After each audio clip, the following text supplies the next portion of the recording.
নমস্কার, সুপ্রভাত। সকলকে স্বাগত জানিয়ে লিভিং উইথ অ্যাডভেঞ্চার্সে আজকে ব্লগটা শুরু করছি। ব্যাস, বিয়েবাড়ি এবার আর কয়েকটা দিন বাকি। তাড়াহুড়ো করে সব কিছু শুরু হয়ে গেছে এদিক ওদিক করে পরিষ্কার করা। বিয়েবাড়ি মানে বাইরে যেরকম কাজটা করতে হয়, ঘরেরও সেরকম কাজ থাকে। ওই যে গোছানো সব কিছু জিনিসগুলোকে পরিষ্কার করা।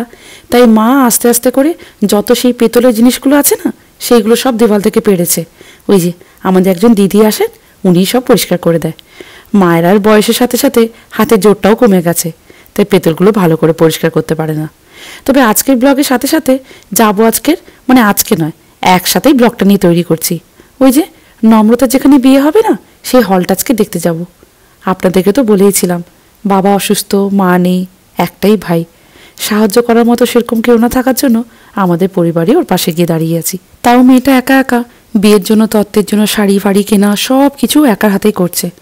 তাই আমার ভাইকে বলেছি, তুই তো কলকাতায় কাজ করিস, ওর যদি কোনো কিছু কাজে দরকার পড়ে অবশ্যই পাশে গিয়ে দাঁড়াস। ব্যাস, দুজনে মিলে মোটামুটি একটা সুন্দর হল বুক করেছে। তাই বলেছে, দিদি তোমরাও সবাই চলো না, সব কিছু দেখে শুনে ওখানে না হয় বুক করে দেবো। এই যে মা এবার লেগে পড়েছে ঝাড়াঝাড়ি করতে, আর ও পাশে বাবা খুব রেগে গেছে। কিছুই নাই, ওই বাবাকে বলছে এই কাজ করো সেই কাজ করো, সেটা পেরে দাও ওটা পেরে দাও। ওই যে কাজ করতে করতে মাথা গরম হয়ে যাচ্ছে। আর কি বলুন তো, সব কাজ কি আর সব লোককে দিয়ে করানো যায়? নিজের হাতে না লাগালে ভালো করে কাজও হয় না। এই যে বাবার মাঝে মাঝে দায়িত্ব পড়েছে মিমুটাকে দেখার। ওই যে আপনাদেরকে কিছুক্ষণ আগে বলছিলাম না, এই যে পেতলগুলোকে সব পেরেছে। এই যে যত ফুলদানি, যত কিছু মোটামুটি সাজ সরঞ্জাম ডেকোরেশন ছিল সব পেরেছে। ওই দিদি এসেছে সব পরিষ্কার করবে। আর এই যে এই পাশে গ্রিলের যে কালার ফালারগুলো বাকি ছিল সেগুলো এখন শুরু হয়েছে। তবে কালার করার আগে বাবা বলল, ওই পুরনো যে রঙটা আছে না, ওইটাকে ভালো করে চেঁচে ফেলে দিতে হবে, না হলে ভালো করে কালার বসবে না। ব্যাস, সবাই মোটামুটি সব কাজে ব্যস্ত হয়ে গেছে। এই ঘরের কাজগুলো হচ্ছে, আবার ওই পাশে বিকেল বা সন্ধে হলেই বাজারে ছোটাছুটি চলছে। জিনিসপত্র ছোটোখাটো তো অনেক কিছু কেনাকাটার থাকে। তার উপর যতই সে লিস্টে লিখে থাকুক না কেন, কিছু না কিছু বাদ পড়ে যাচ্ছে। সে বাড়িতে এসে মনে পড়ে, আবার পরের দিন যাওয়া রে, আবার জিনিস কেনো রে। এই যে মাকে রান্নায় হেল্প করার জন্য এক কাকিমা আসছেন। মাকে বারংবার বলেছি, সামনে বিয়ের কাজ, প্রচুর কাজ। রান্নার জন্য যদি তুমি সারাদিনে 1.5-2 ঘন্টা দিতে থাকো, তাহলে বাকি কাজ করবে কখন?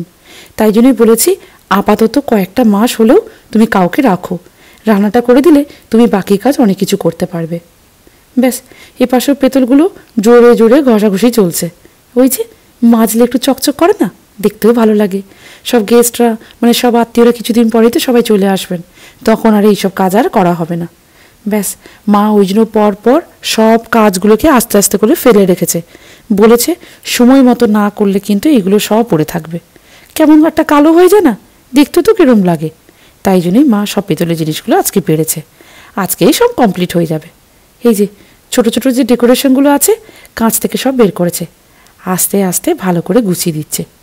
তবে একটা সময় আমার মার বলুন আর বাবার বলুন, এই পেতলের জিনিসে কিন্তু ভারী শখ ছিল। এখনও কেনে, কিন্তু কম। আপনারা তো জানেন, পেতলের জিনিস কেনা মানে তাকে ভালো করে ঘষে মেজে না রাখলে, চকচক না করলে দেখতে ভালো লাগে না। আর আমাদের যেরকম আবহাওয়া দেশে, সে কিন্তু কিছুদিন পরে ওই কালো মূর্ছের মতো সব পড়ে যায়। কে আবার তাকে পারবে রে, আবার কে তাকে ঘষবে রে। যাই হোক, যেহেতু বাড়িতে একটা বড় অনুষ্ঠান, এইগুলো না করলেই নয়, করতে তো হবেই বলুন। এই দিদি খুব হেল্প করে জানেন। এই এতগুলো পেতলের জিনিস একসাথে মাজা কি চারটিখানি কথা নাকি? তাও এই দিদি দেখুন, হাতে জোর বেশ ভালো, একসাথে সব কিছু করে দেবে। তবে আজকের ব্লগের মাঝে সকলকে আরও একবার অসংখ্য ধন্যবাদ জানাই নম্রতার হয়ে। আপনারা সবাই নম্রতাকে খুব পছন্দ করেছেন। আমি বলেছি দিদি ভাই, কমেন্টগুলো পড়তে কিন্তু বেশ ভালো লাগছে। হবে নাই বা কেন, ভারী মিষ্টি মেয়ে জানেন। কথাগুলো আপনাদের পড়ে না ওর খুব ভালো লেগেছে। আপনাদেরকে সত্যি অসংখ্য ধন্যবাদ জানাই আমাদের পরিবারকে এত ভালোবাসার জন্য।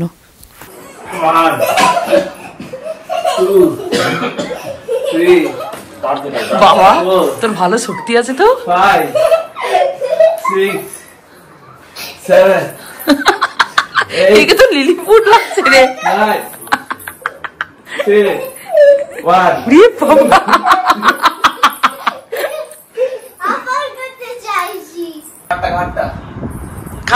ঘাটটা কর। হ্যাঁ, ভালো করে কর। Ready? High five, high five. Come on. 1, 2, 3, 4, 5, 6, 7, 8, 9, 10. হয়েছে? 32 অল আউট ওর বেরিয়ে গেছে একদম, দেখ না। ব্লগের শুরুতেই বললাম না, ওই যে নম্রতা যেখানে বিয়ে হবে হলটা দেখতে যাব, সেই সব ব্লগটাই আজকে আমি একসাথেই করে দিচ্ছি। মাঝে গিয়েছিলাম জানেন, এই যে একসাথে মানে নম্রতা যেখানে থাকে ওকে ওইখান থেকে রিসিভ করে সোজা আমরা গিয়েছিলাম এই হলটা দেখতে। দাঁড়ান, কিছুক্ষণ পরে আপনাদেরকে হলটা দেখাবো। তবে এই একসাথে বসে যাওয়ার প্রথম মজাটা কিন্তু নম্রতার সাথে আমাদের প্রথম হচ্ছে। ভালো লাগছে, অ্যাডজাস্ট করারও চেষ্টা করে। তবে সব থেকে আরও কি ভালো লাগে জানেন, মিঠিটাকে না খুব ভালোবাসে। ওই যে দেখুন কোলে নিয়ে বসে পড়েছে।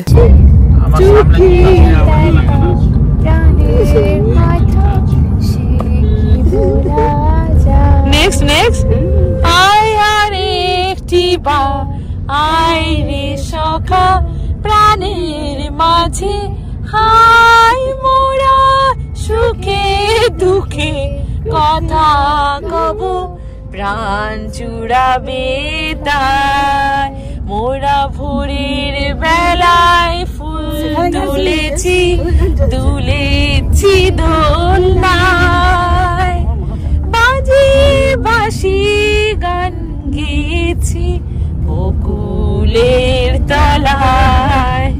কখনো সিম্পল সিম্পল জিনিস না মনকে ছুঁয়ে যায়।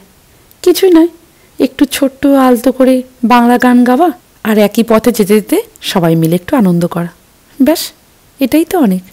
এই যে আমার ছেলেটা এখন হাঁ করে শুয়ে আছে। মাঝে মাঝে খিদে পেলে কিন্তু খুব কান্নাকাটি শুরু করে, তখন তাকে কিন্তু সামলানো যায় না। যদি বা গাড়িতে বসে আছি অসুবিধা হবে না, তাও এই আর কি, তাড়াতাড়ি ওই গন্তব্যস্থলে পৌঁছে গেলেই ভালো। যাই, আর তো হাতে সময় কম, একটু হলটা ভালো করে দেখে নিই। হ্যাঁ, আপনারা তবে ঠিকই বলেছেন, এই এত তাড়াতাড়ি করে বিয়ে ঠিক হওয়ার জন্য আমাদের হল পেতে কিন্তু খুব অসুবিধে হয়েছে। যদিও মিদনাপুরের দিকে হল পেতে খুব একটা অসুবিধা না হলেও এই কলকাতায় কিন্তু হয়েছে। এটা তো খুব স্বাভাবিক, যেখানে ডিমান্ড বেশি সেখানে কিন্তু ঝটঝট করে হল পাওয়াটা কিন্তু সত্যি খুব চাপে। তবে এটা পাওয়া গিয়েছে।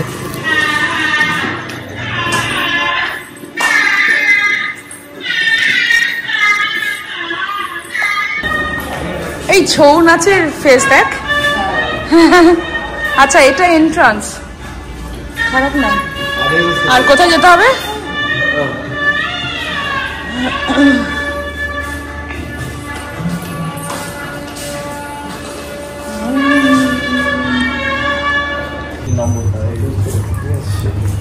আচ্ছা, এই ব্যাপারটা হচ্ছে ওনারাই খাবার দেবেন, তাই জন্য এটা টেস্ট করাচ্ছেন, ট্রাই করাচ্ছেন।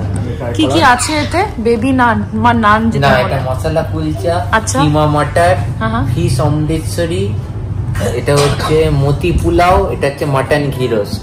বাহ, টেস্ট করে দেখো। যারা বিয়ে করবে তারাই বলো, যদি বা বিয়ের দিনে ওরা সবার শেষে খাবে, কিন্তু এখন খেয়ে একটু বল কেমন বিয়ে। ট্রাই করছে, স্পুনটা আনতে গেছে। হ্যাঁ হ্যাঁ, খুব সুন্দর দেখে মনে হচ্ছে খুব ভালোই হবে। হ্যাঁ ভালোই হবে, এবার ট্রাই করে দেখে নাও। ওর দিয়েছে, এই ও জোরে তুলেছিস, আস্তে ওটা নিচে পড়ে যাবে দেখে। আচ্ছা, এই হলের ব্যাপারে একটু সংক্ষেপে আপনাদেরকে বলে রাখি। নিয়মটা কি বলুন তো, আপনি যদি এখানে হল নেন, ডেকোরেশন, খাওয়া দাওয়া প্লাস আপনার এখানে যা যা যাবতীয় সব কিছু দেওয়া হবে, সব পার হেড পিছু একটা অ্যামাউন্ট ধরা হবে। মানে আপনি যদি 50 জনও নিয়ে আসেন, পার হেড করে ধরুন 1800 টাকা বা 2000 টাকা করে নেওয়া হবে, যেখানে ডেকোরেশন, খাওয়া দাওয়া সব কিছু ইনক্লুডেড। আমি কিন্তু এটা প্রথম শুনলাম জানেন, কিন্তু হ্যাঁ এই হলে কিন্তু এইরকমই তবে নিয়ম। একদিক দিয়ে ভালো জানেন কি বলুন তো, আপনাকে ওই ডেকোরেশনের জন্য আলাদা লোক খুঁজতে হবে না, খাবারের জন্য আলাদা ক্যাটারিংকে খুঁজতে হবে না, আপনার অনেকটা সময় বেঁচে যাবে। মানে ইনারাই আপনার পছন্দ মতো সব কিছু করে দেবে, ব্যাস আপনাকে মেনুটা ঠিক করতে হবে। এই যে আজকে একজনের 25th অ্যানিভার্সারি উপলক্ষে একটা অনুষ্ঠান চলছে, তারাই কি কি খাবার রেখেছেন ওই তার মধ্যেই আমাদেরকে একটু খাবার জন্য টেস্ট করতে দিয়েছেন।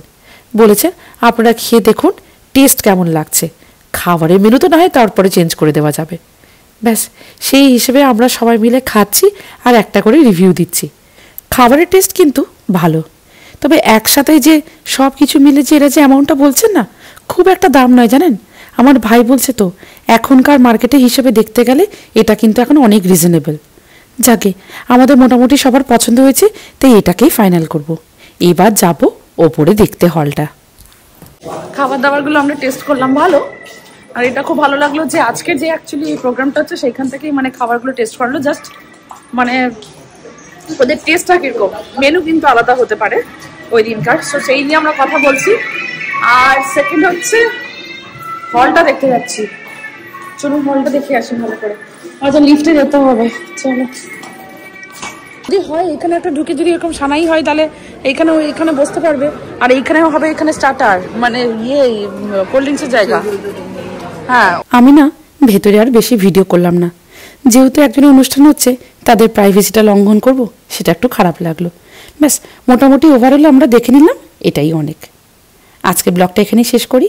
সবাই ভালো থাকবেন, সুস্থ থাকবেন। আজকে ব্লগটা ভালো লাগলে ব্যাস চ্যানেলটিকে একটা সাবস্ক্রাইব করে দেওয়ার অনুরোধ রইল। লাইক করবেন, অবশ্যই কমেন্ট করে জানাবেন এই ব্লগটা আপনাদের কেমন লেগেছে। খুব তাড়াতাড়ি বিয়ের বাকি প্রস্তুতির ব্লগগুলো নিয়ে আপনাদের সামনে খুব তাড়াতাড়ি হাজির হব। সবাই ভালো থাকবেন, নিজেদের খেয়াল নেবেন। খুব তাড়াতাড়ি আপনাদের সাথে দেখা হচ্ছে। সবাই ভালো থাকবেন।